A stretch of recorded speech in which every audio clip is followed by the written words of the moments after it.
Assalamualaikum warahmatullahi wabarakatuh.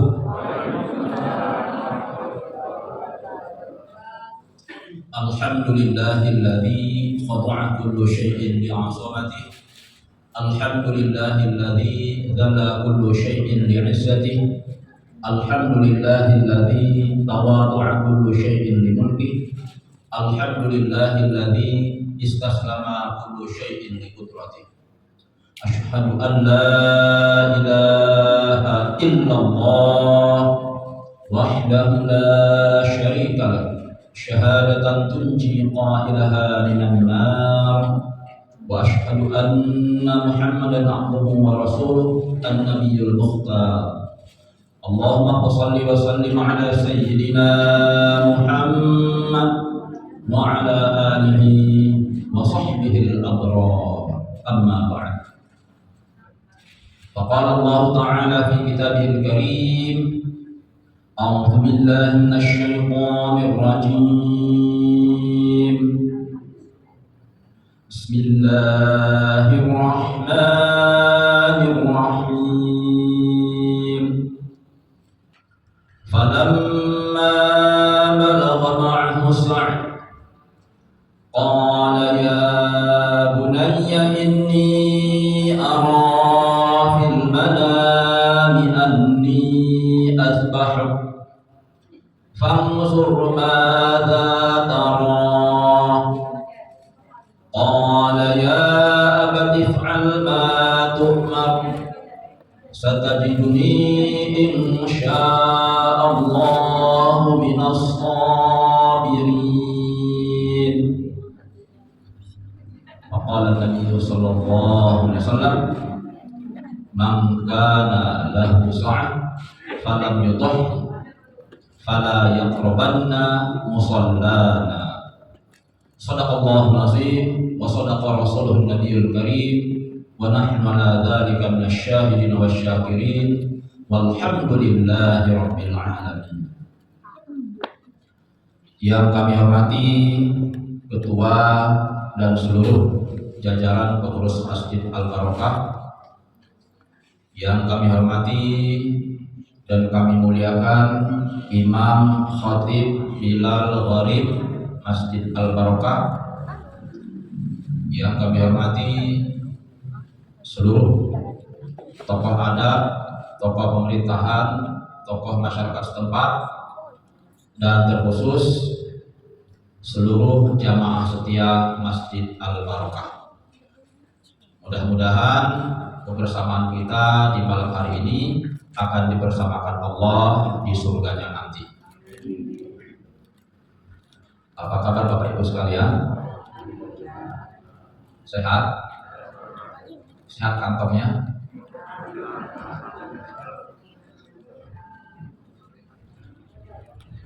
Pertama, kita patut bersyukur kepada Allah Subhanahu wa taala sampai hari ini kita masih berikan Allah kesempatan hidup, sehat walafiat, bisa melaksanakan segala aktivitas yang kita rencanakan, termasuk kita memperoleh kemudahan dalam melaksanakan ketaatan kepada Allah Subhanahu wa taala. Coba kita bayangkan di Timur Tengah sana yang masih ada sisa konflik, bagaimana mereka sebenarnya sangat ingin beribadah secara normal seperti kita, tetapi karena keadaan mereka ibadahnya diselimuti dengan perasaan was-was. Alhamdulillah kita melaksanakan ibadah dengan tenang dan nyaman. Apalagi pas tadi mau mulai lampu hidup, AC-nya nyala. Mudah-mudahan kesejukan ini bisa menambah sejuk hati kita sehingga bisa menambah ketaatan kita kepada Allah Subhanahu wa taala. Syukur ini Bapak Ibu sekalian, mudahnya adalah berterima kasih kepada yang berjasa. Sekecil apapun jasa yang kita terima, bentuk syukur kita kepada Allah yaitu dengan melaksanakan perintahnya, menjauhi larangan. bentuk syukur kita kepada manusia dengan cara bagaimana, Bu? Dengan membalas jasa-jasa orang-orang yang pernah membantu kita. Sekecil apapun bantuan yang pernah kita peroleh. Kenapa? Kata Nabi, "Man lam yashkurin nas, lam yashkurillah." Siapa yang tidak pandai bersyukur kepada manusia, niscaya dia pun tidak akan pandai bersyukur kepada Allah. Makanya jangan sepelekan bantuan dari tetangga, keluarga, karib kerabat, teman-teman kita, termasuk orang-orang yang bekerja dengan kita, supir, ART kita, staf kita. Cara kita berterima kasih, kita berikan imbalan sesuai dengan yang mereka butuhkan. Kalau kita pandai bersyukur kepada manusia, insya Allah kita pun akan pandai bersyukur kepada Allah. Sehingga tidak terjadi ironi. Kelihatan sholatnya taat, gitu, puasanya rajin, tapi pelitnya minta ampun. Orang datang ke rumah minta sumbangan, sudah assalamualaikum berkali-kali, pura-pura tidur. Tapi enggak di sini ya, di tempat yang lain. Yang kedua, kita bersolawat kepada Rasulullah Muhammad SAW. Allahumma salli ala Sayyidina Muhammad wa ala ali Sayyidina Muhammad. Sebagai wujud penghormatan dan penghargaan kita kepada jasa-jasa beliau, karena berkat beliaulah kita mengetahui tata cara beribadah yang baik dan benar yang diridhoi oleh Allah Subhanahu wa taala. Kalau tanpa tuntunan Rasulullah Muhammad SAW, kita tidak tahu tata cara beribadah yang diridhoi oleh Allah. Dan kalau kita rajin berselawat kepada Rasulullah Muhammad SAW, insya Allah Rasulullah pun akan berkenan memberikan syafaatnya kepada kita semua di hari akhirat nanti. Karena di antara yang dapat memberikan syafaat, pertama Al-Quran kepada orang yang rajin dan senang membacanya. Yang kedua, syafaatnya Rasulullah kepada umat yang rajin berselawat kepadanya. Bapak Ibu hadirin hadirat jamaah salat maghrib yang dirahmati Allah, dalam surat As-Saffat yang dibacakan di awal tadi, Allah menjelaskan tentang sejarah ibadah kurban. Ternyata Bapak Ibu sekalian, korban dan pengorbanan jauh sebelum Islam sudah dikenal dan dilaksanakan oleh orang-orang terdahulu. Dari data sejarah kita bisa mengetahui bahwa orang-orang Meksiko, dalam hal ini suku Aztec, mereka dahulu kala ternyata sudah terbiasa berkorban dengan jantung dan darah manusia kepada dewa matahari yang mereka anggap sebagai Tuhan. Di Eropa Utara, orang-orang Viking yang mendiami Skandinavia, mereka terbiasa berkorban dengan mengorbankan panglima perang mereka kepada dewa Odin. Di Mesir, orang-orang Mesir biasa mengorbankan putri yang paling cantik pada tahun itu ke Dewi Sumaitin. Di Irak, orang-orang Irak biasa mengorbankan anak bayi yang paling istimewa kepada dewa Baal. Nah, kalau ditanya kepada mereka kenapa mereka melakukan korban atau pengorbanan tersebut, jawabannya minimal dua. Pertama, sebagai ungkapan terima kasih karena mereka menganggap dewa-dewi yang mereka anggap Tuhan itu, mereka anggap sudah banyak memberikan jasa kepada mereka, sudah banyak memberikan bantuan sehingga mereka bisa hidup tenang. Jadi sebagai ungkapan terima kasih kepada yang mereka anggap sebagai Tuhan. Yang kedua, mereka melakukan pengorbanan tersebut adalah untuk menolak bencana atau musibah yang kemungkinan akan terjadi. Itu motivasi tujuan orang-orang sebelum Islam datang, ya. mereka melakukan korban dan pengorbanan. Nah, di saat itu walaupun mereka sudah sering melakukan korban dan pengorbanan, walaupun mereka yakin apa yang mereka korbankan tersebut adalah perbuatan yang baik, tetapi di hati mereka masih ada keraguan. Apa keraguannya? Apakah pengorbanan ini harus dengan jiwa manusia? Apakah tidak ada jalan lain? Apakah harus berbentuk orang? Nah, di saat mereka bingung tersebut, ya, maka datanglah syariat Allah melalui Nabi Ibrahim alaihissalam, yaitu syariat berkorban, ya, tetap melakukan korban, tetapi yang dikorbankan bukan lagi manusia, tetapi diganti dengan hewan ternak.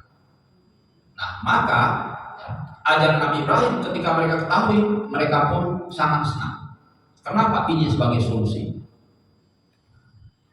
Korban yang tetap jalan, tetapi yang dikorbankan adalah hewan ternak.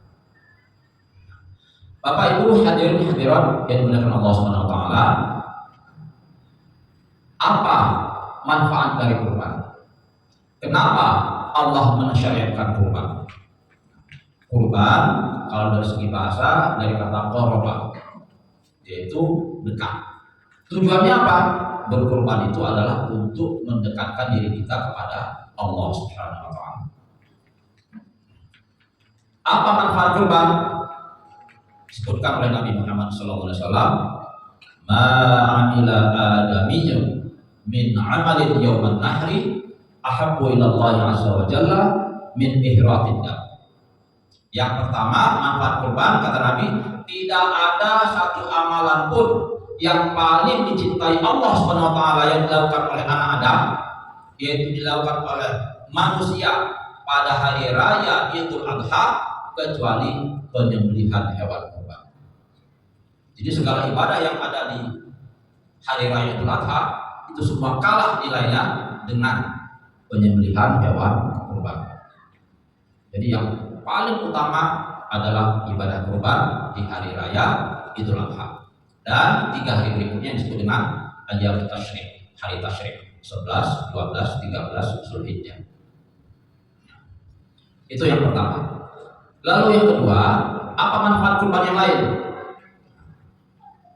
Innaha la ta'ti yaumal qiyamati biquruniha wa ash'ariha wa aslafiha. Yang kedua kata Rasulullah Muhammad SAW, nanti pada hari kiamat hewan yang dikurbankan oleh orang yang berkorban tersebut akan datang lengkap dengan anggota tubuhnya, dengan tanduk-tanduknya, dengan bulu-bulunya, dengan kuku-kukunya. Sebagai apa? Sebagai saksi kebaikan orang yang berkorban.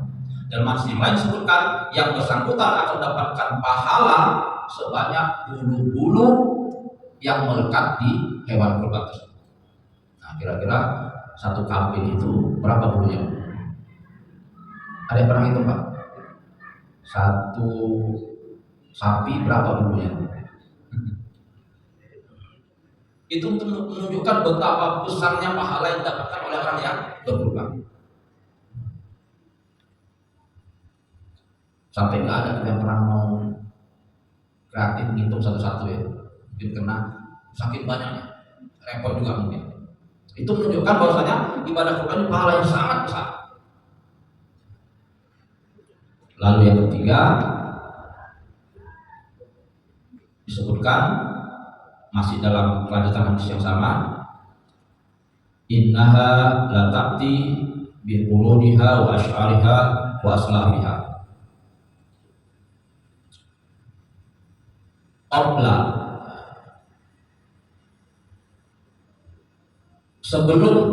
Sebelum darah hewan yang dikurban tersebut jatuh ke tanah, itu sudah sampai pahalanya di sisi Allah Subhanahu wa taala.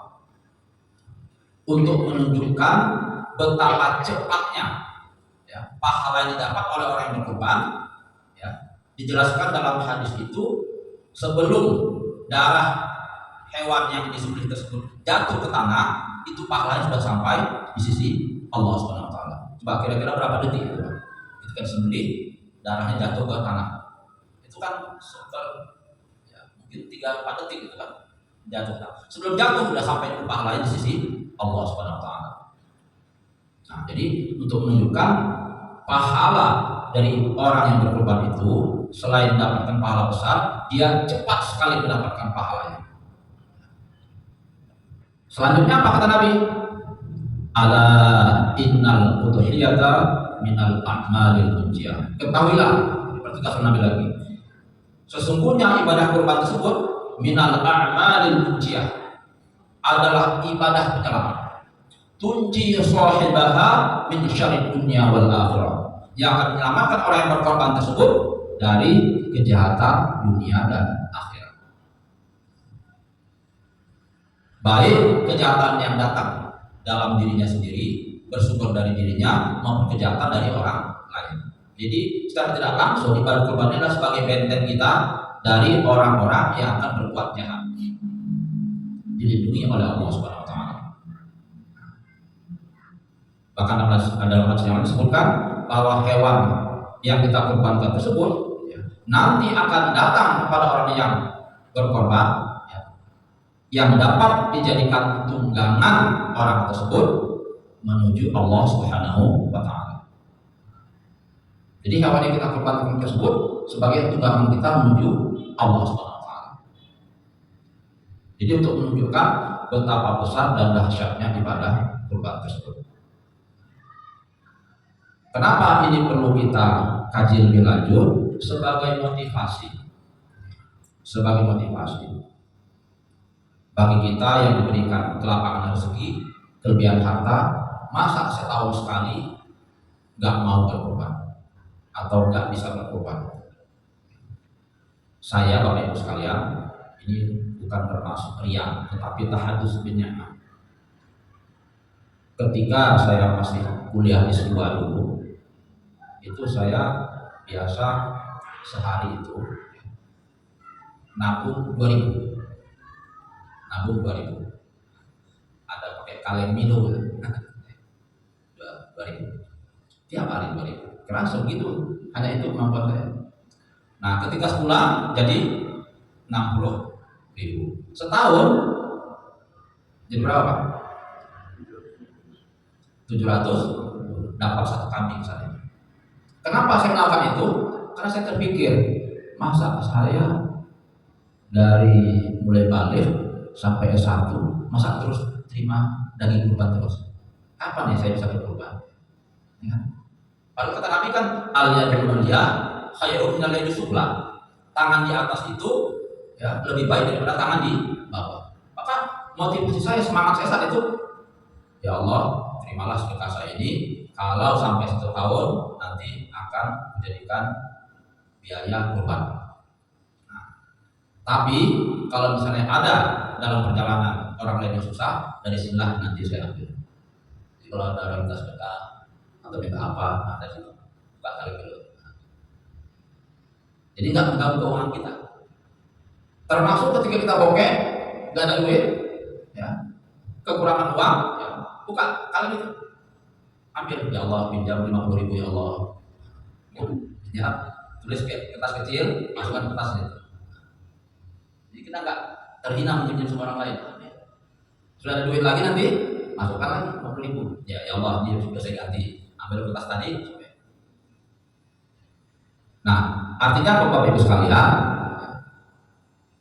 kalau kita punya kemauan, punya niat yang kuat, ibadah haji saja bisa terwujud, masa ibadah kurban nggak bisa terwujud? Asal kita punya kemauan, kita mau menabung, insya Allah kita bisa berkurban. Nah, kenapa? Tadi ibadah kurban tersebut pahalanya sangat besar, sangat cepat sampai akan menyelamatkan kita ya, dari kejahatan dunia dan akhirat. Dan Allah Subhanahu wa taala berfirman, la yanalallaha luhumha wala dima'uha walakin yanalallahu taqwa. Ini puncaknya. Allah sekali-kali tidak menerima daging-daging kurban tersebut. dan darah-darah hewan kurban tersebut, tetapi Allah menerima takwa dari mereka. Artinya apa? Ibadah kurban adalah sebagai bukti takwa kita kepada Allah SWT. Jadi jangan kita mengaku takwa kalau kita belum bersedia untuk beribadah kurban. Kenapa? Ibadah kurban adalah salah satu bukti takwa kita kepada Allah Subhanahu wa taala. Bapak Ibu hadirin hadirat jamaah salat maghrib yang dirahmati Allah. Azan Isya jam berapa, Pak? Tadi dipesankan supaya diberikan waktu tanya jawab. Ada yang mau bertanya Bapak Ibu sekalian? Ya, silakan. Assalamualaikum warahmatullahi wabarakatuh. Waalaikumsalam. Pertanyaan saya di luar materi. Bagaimana menurut pandangan hukum Islam terhadap orang yang dia anak tidak mengenal orang tua, sebaliknya, karena problemanya bermacam-macam. Mohon penjelasannya di pandangan hukum Islam. Baik, terima kasih Pak. Anak tidak mengenal orang tua. Ini sengaja. Sebaliknya orang tua kadang-kadang tidak mengenal anak. Problemanya bermacam-macam. Ya, ini sengaja atau tidak sengaja nih Pak? Ya jelas sengaja lah, orang tua sama anak tahu. Oh, gitu. Baik, berarti ini bagaimana statusnya anak tidak mau kenal, bukan tidak kenal ya, tidak mau kenal. Kalau sengaja kan berarti tidak mau ya. Motivasinya macam-macam. Sebabnya juga beraneka-ragam. Makanya kita nggak bisa jawab secara utuh ya kalau kita tidak tahu kasusnya. Tapi secara umum begini, anak itu ya, wajib berbakti kepada orang tua, ayah ibu. Lawannya apa? Durhaka. Kalau dia tidak berbakti kepada orang tua berarti termasuk kategori durhaka. Dan durhaka ini adalah salah satu dari 10 dosa besar. Uququl walidain. Dosa besar. Durhaka anak kepada orang tua. Bahkan Nabi Muhammad SAW pernah dalam sebuah hadis menyatakan, anta wa maluka li abika. Kamu dan hartamu adalah milik ayahmu. Makanya sebagai ulama kan, kalau ayah mengambil harta anaknya walaupun tanpa izin, tetapi untuk kebutuhan hidupnya, maka dia tidak bisa dipidana dalam hukum Islam. Ya. Artinya ambil harta untuk kebutuhan makan minum. Kenapa? Anta wa maluka li abika. Kamu, kata Nabi, dan hartamu adalah milik ayah. Jadi orang macam-macam sama ayah. Sebaliknya, Pak. Nah, bagaimana ayah sama anak? Kalau ayah sama anak, ya, dengan unsur sengaja menjauhkan diri, pura-pura tidak kenal, ya, maka itu dinamakan bukan durhaka, tetapi zalim. Jadi beda istilahnya. Kalau ayah, ibu kepada anaknya berbuat tidak pantas, namanya zalim. Anak berbuat tidak pantas kepada ayah ibunya namanya durhaka. Tapi kalau ayah ibu kepada anaknya disebut zalim. Ya, ini di zaman sekarang ini ya, kita seringlah lihat di TikTok ya, di YouTube ya. Memang ironi ya. Semakin maju teknologi, ya, semakin tinggi pendidikan, kok semakin kurang adab. Ini kan masalah adab sebenarnya juga. Al-adabu fawqal ilmi. Adab itu dalam Islam adalah di atas ilmu. Ini ilmu, adab ini lebih tinggi kedudukannya. Maka sekalipun dia orang berpangkat, dimuliakan orang banyak, ya, kemudian juga kelihatan baik, tapi kalau dia menyanyiakan orang tuanya, tidak memperhatikan orang tuanya, maka dianggap anak durhaka, dianggap adabnya itu kurang. Kenapa? Adab kepada manusia yang lain itu harus dimulai dari orang tua dulu. Nah sebaliknya, nah ini pembelajaran bagi kita Bapak Ibu sekalian. Kita mengajarkan adab sopan santun sama anak kita, itu sebenarnya kita ingin mengajarkan kepada anak kita, nah kalau sama orang lain saja, engkau wajib sopan, engkau wajib santun, engkau wajib ramah, apalagi kepada ayah ibu. Nah, makanya kalau ada tamu ke rumah kita, ya kan, entah bibinya, entah orang yang lebih tua, teman kita, ada anak kita datang, kita suruh salim kan, nah salim bapak nih, salim. Gunanya apa? Tadi untuk mengajarkan adab sopan santun kepada anak kita. Jadi adab sopan santun memang harus dimulai dari rumah, dimulai sejak kecil. Kalau tidak dibiasakan, tidak diberitahu, sampai besar nanti mereka nggak ngerti. Contoh, nah ini maaf ya, saya ngajar di Pasca Sarjana Universitas Bengkulu. Pengalaman, ada mahasiswa S2 guru SMP perempuan, sebelumnya sudah janji. Nah, jadi saya bilang besok siang antara jam 2 jam 3. Nah, nanti saya ada ngajarin pasca, setelah itu baru kita ketemu untuk bimbingan. Jadi waktu itu sampai jam 3 ya, saya masih ngajar. Kelas itu nampak kan pakai kaca ya, jadi nampak dia lewat di lantai 2, saya lewat dia, saya masih ngajar kan. 2 kali dia kan lewat. Nah, setelah itu dia turun, nah, dia SMS, Assalamualaikum Pak, saya sudah di bawah Pak. Kira-kira elok nggak Bapak Ibu sekalian? Assalamualaikum Pak, saya sudah di bawah. Saya sedang ngajar di atas ini. Berarti secara tidak langsung saya disuruhnya turun ke bawah nungguin dia kan? Yang butuh itu siapa? Gitu. Nah itu. Soalnya begini Pak, banyak orang tua yang tidak mengurus anak itu dilepas saja kemana dia sama ibunya. Bahkan ada anak yang tidak mengenal orang tuanya, ayahnya terutama. Nah, ini menjadi persoalan sekarang ini. Saya lihat di Indonesia, beberapa lagi kita lihat di HP itu banyak orang tua yang tidak peduli kepada anaknya. Dah itu dilepas saja, kadang-kadang belum sampai anak orang istrinya sudah dipisah, ibunya sedang hamil gitu kan. Nah itu yang menjadi persoalan. Baik, terima kasih Pak. Jadi ini memang tanggung jawab kita bersama. Saya selama mengajar di Unpas Bengkulu banyak menemui hal seperti itu. Banyak menemui WA yang menurut kita nggak pantas lah. Itu saya simpan sebagai koleksi, sebagai bukti juga. Nah, saya mengamati, ya, pertama ada yang memang karena belum tahu Bapak Ibu sekalian. Kenapa belum tahu? Karena tidak diajarkan oleh orang tuanya. Kenapa tidak diajarkan oleh orang tuanya? Pertama, orang tuanya memang pendidikannya kurang terdidik. Satu. Yang kedua, orang tuanya ekonomi lemah.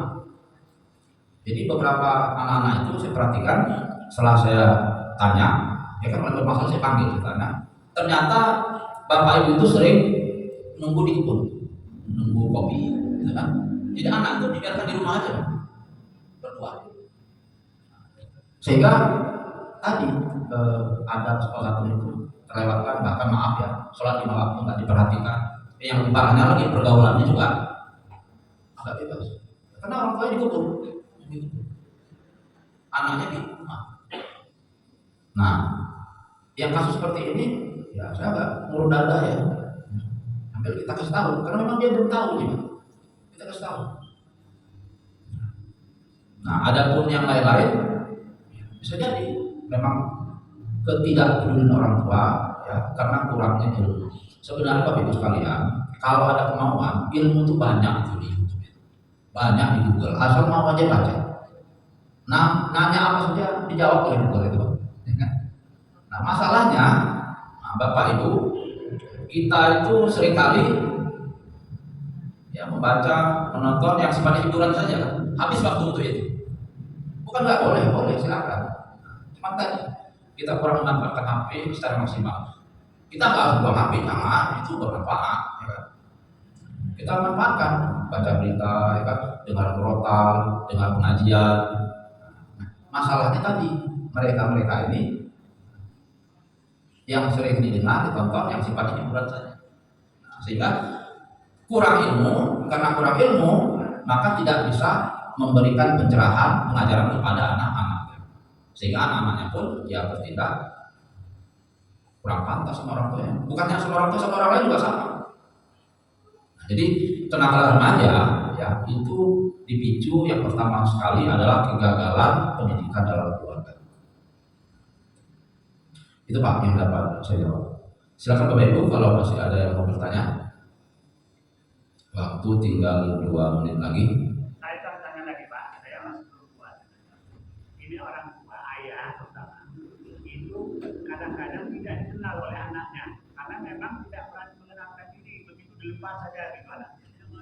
Ini yang menjadi persoalan dewasa itu sekarang itu begini. Bukan karena pendidikan orang tuanya, tapi anak itu sendiri tidak di orang tua itu tidak mau mengenal anaknya, dilepas begitu kan. Itu ya soalannya seperti Pak. Saya setuju Pak. Ya, silakan Pak. Bagaimana Pak? Anak tidak bisa mengenal orang tua itu coba. Mungkin bapak itu banyak. Cuma satu. Makanya tidak kenal bapak. Tidak mungkin itu. Jadi sebenarnya kata orang itu yang memberi contoh itu pertama orang tua. Orang tua itulah yang. Jadi kalau kita mengajar, jangan diajar karena diajar.